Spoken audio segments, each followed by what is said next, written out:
Hello, I'm CGN. This is a quick video to show how to bend one side of an object in Blender. In this tutorial, I will use a cube. So we can go to Add Mesh and add a cube here.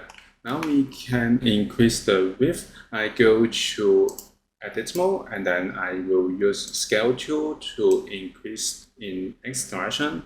If you want to bend it, make sure that we have enough geometry. So I will use Lopp Cuts and click to add a loop cut here, and also we can go to loop cuts and slide and add number of cuts here.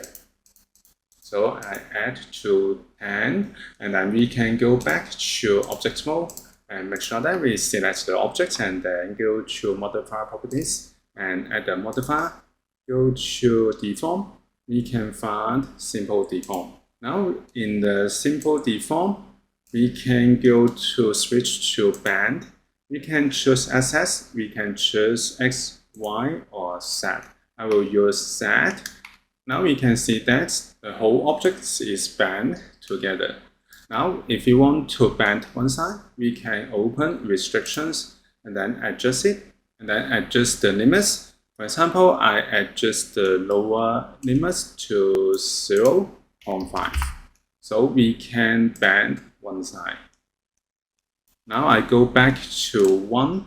If you want to bend upper limit, we can adjust it to 0.5. So we can bend another side. So this is how we can bend one side of an object in Blender. Thank you for watching this video. Hope this helped. Please subscribe this channel. More video will be shared with you. I'm CGN. See you in the next video.